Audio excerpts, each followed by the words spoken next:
Kaya pag pinilit nila ang mga bendalo nila, ang Pilipino napakapasensyoso. Kaya nakikita natin wala pang pangatlong people power. Pero wag silang maswerte dahil meron din talagang hangganan ang pasensya ng taong bayan. At tingin ko, nakakarating na tayo dun sa kaduluduluhan ng pasensya dahil pikam-pika na ang taong bayan sa paglalangoy sa tubig baha dahil sa kakurakutan ng rehimeng Marcos.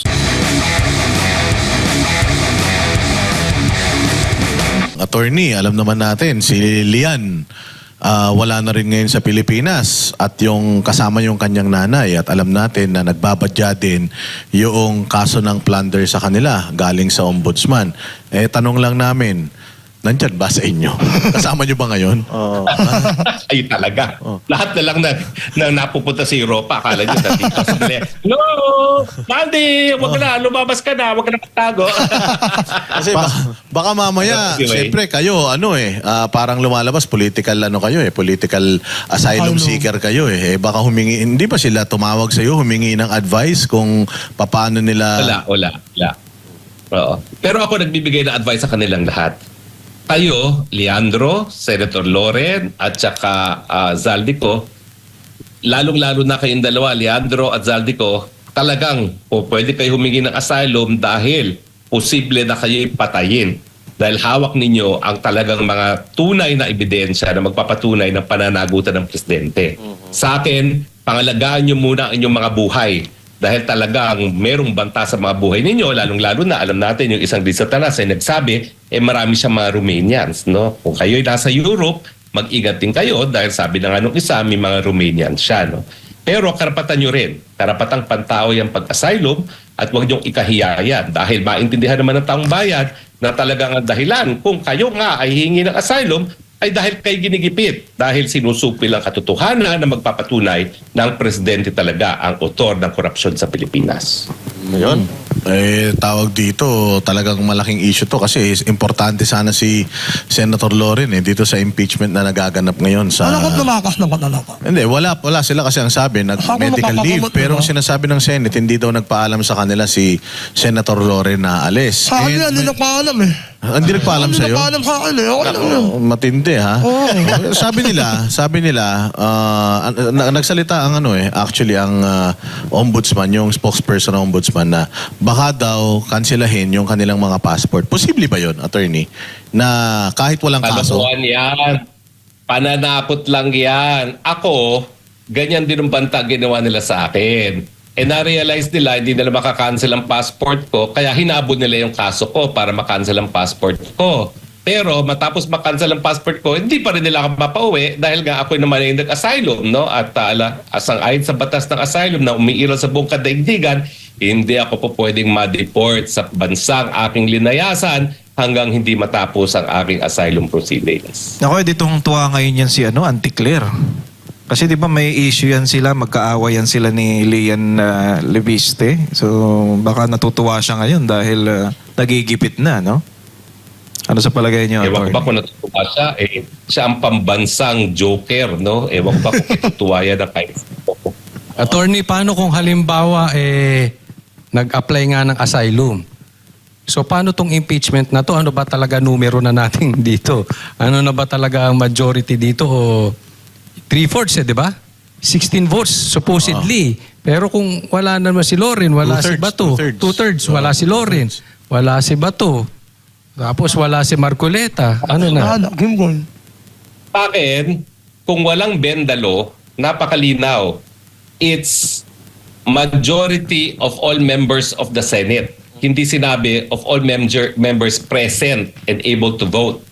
So kung ang gusto talaga ng saligang batas ay yung present and able to vote, dapat sinabi yun sa saligang batas. Pero sinabi, two-thirds of all members of the Senate, which means 16. In the same way na walang po pwede maging Senate President na hindi nahalal ng majority of all members of the Senate, which is 13.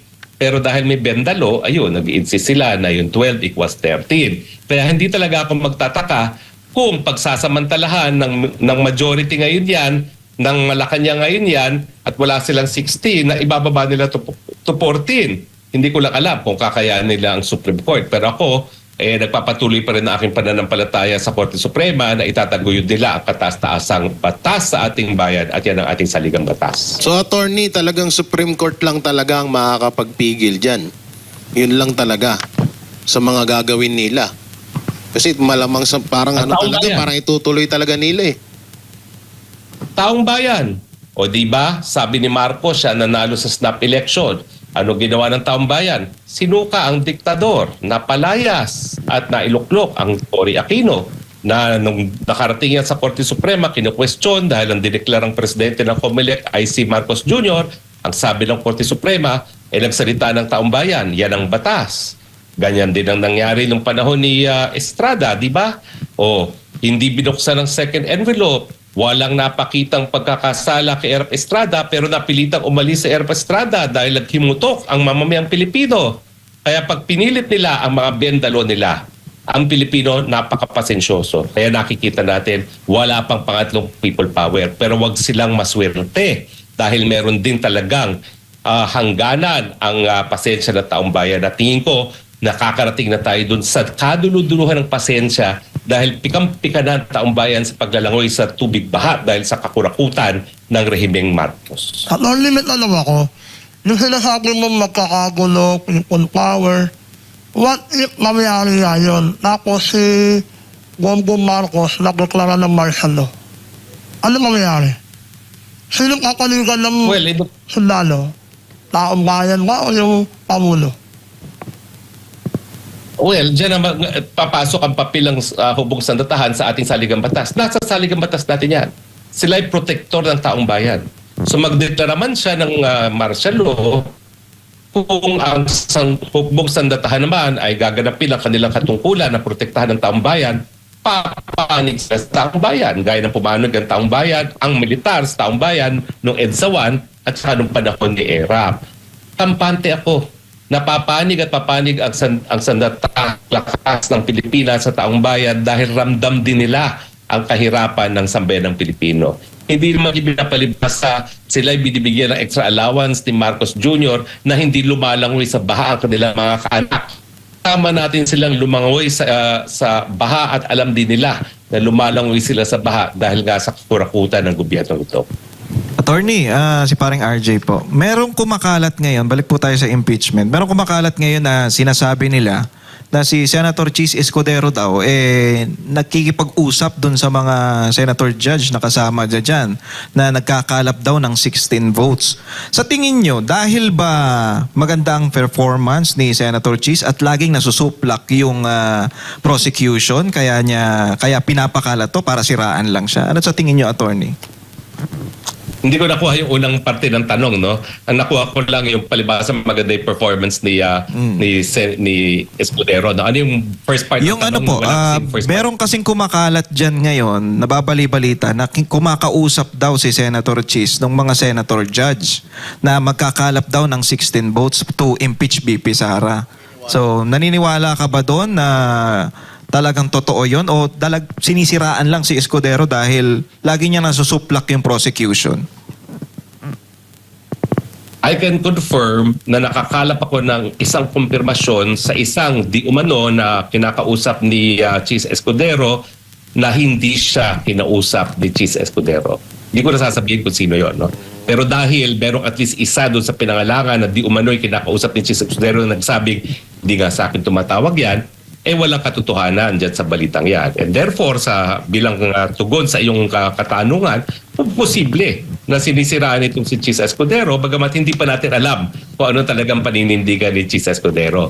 Siyempre, kinakailangan niyang bumangurin ang kanyang papel dahil siya nga'y bumaliktad at sumapi sa mayorya at siguro ito pagiging patas sa impeachment trial at nakikita naman natin talagang patas siya at meron siyang kakayahan ay ang kanyang pamamaraan, no, para makabawi dun sa kanyang pagbabaliktad sa dating mayorya, no. Pero it's too early to see kung ano talaga ang magiging agenda ni Chis Escudero. Pero dahil kakilala ko itong si Chis Escudero, high school pa kami sa UP, no, ang masasabi ko lang, in the end, nananampalataya ako na papanig itong si Chis Escudero sa sambayan ng Pilipino at sa ating saligang batas. Mataas pa rin ang aking kumpiyansa na doon siya papanig.